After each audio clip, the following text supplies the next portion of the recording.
Amar não é gostar, essa frase é dele. Essa frase é de Caio. Começa, Caio, você. Fala sobre amar não é gostar. Por que amar não é gostar? Por causa do que eu aprendi no Evangelho. Porque Jesus foi que nos ensinou com explicitude que amar não tem nada a ver necessariamente com gostar. Às vezes a gente ama gostando, e muitas outras vezes a gente ama sem gostar.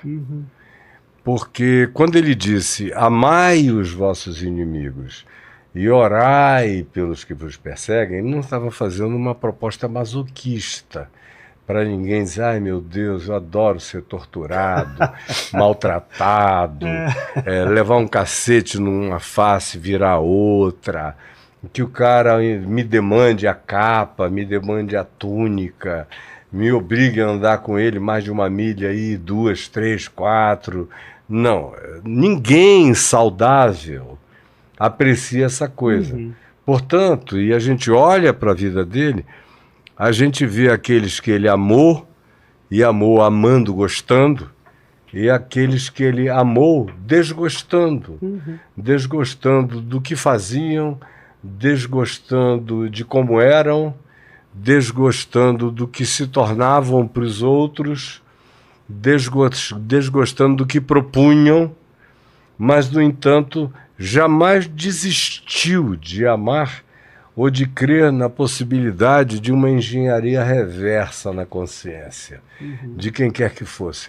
Até mesmo quem veio atraí-lo, sem nenhuma hipocrisia, quando o cara chegou, ele disse, amigo, a que vieste? Então ele sabia exatamente, tinha acabado de dizer a Judas, chamado Iscariotes, o que tu tens de fazer, faze-o logo, faze depressa.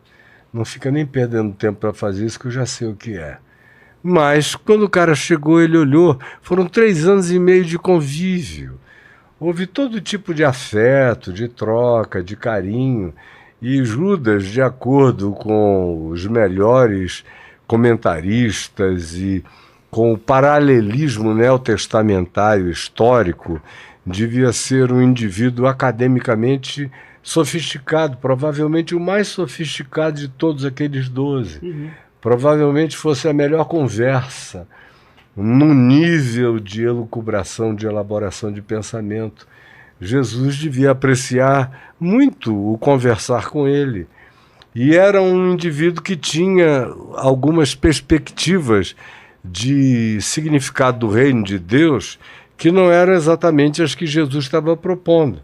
Ele estava muito mais alinhado com a perspectiva de Israel do primeiro século e dos acadêmicos do primeiro século, que esperavam que a chegada do reino de Deus implicasse na derrubada dos romanos, queriam um Messias de natureza política, interventora, dominadora, que desbancasse o Império Romano e coisas que trouxessem uma libertação e uma reinstituição de um reinado messiânico davídico em Jerusalém, o que Jesus desde o início negou que fosse, mas ele o tempo todo esperou que houvesse um pulo do gato, que Jesus estivesse sempre fazendo um postponement daquela realidade do reino de Deus, mas que em algum momento ele virasse o barco e apresentasse o reino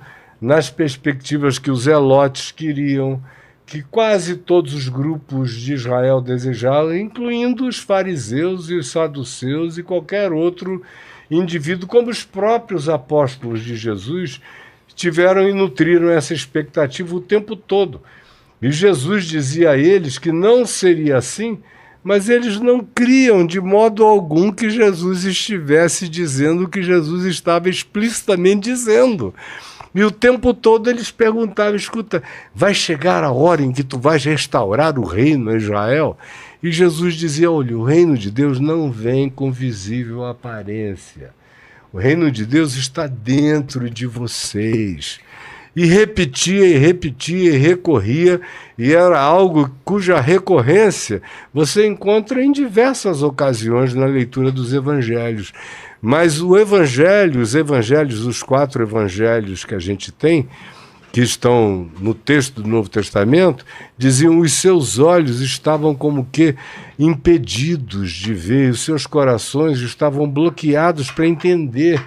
Havia uma blindagem cognitiva na mente deles para isso. Então, Judas foi um desses caras, talvez o mais afoito deles todos, em relação a dizer: eu vou forçar a barra, eu vou criar uma circunstância da qual ele não vai poder fugir. Tanto é que naquela última hora, quando Judas vem com a assistência dos capitães do templo e com uma guarda romana para prender Jesus na saída do Getsêmani, e que Pedro pega uma adaga, eles tinham ali 1 ou 2 adagas que eles usavam para cortar madeira, fazer fogo, porque foram 3 anos e meio de acampamento, andando, nem sempre estavam na casa de alguém com tudo arrumado, na maioria das vezes estavam acampando ao ar livre. Então, ele puxa da adaga e corta a orelha de Malco, o servo do sumo sacerdote, Caifás, e Jesus diz: que é isso, Pedro? Aquele que com a espada fere, com a espada será ferido. E cura o servo do sumo sacerdote e acrescenta: porventura não sabeis que, se eu quisesse, eu pediria ao meu Pai e ele enviaria 12, não 12 apóstolos, não 12 furrecas, como vocês aqui com adaguinhas e com esses ódiozinhos pequenos, mas 12 legiões de anjos, aludindo às legiões romanas presentes, 12 legiões de anjos. Então não é esse o caso, mas até a última hora foi assim. E a grande frustração que tomou conta de todos, daí também a negação de Pedro, não só a traição de Judas, é porque até os estertores do processo eles esperavam que Jesus fosse virar a mesa e trazer o que eles aguardavam.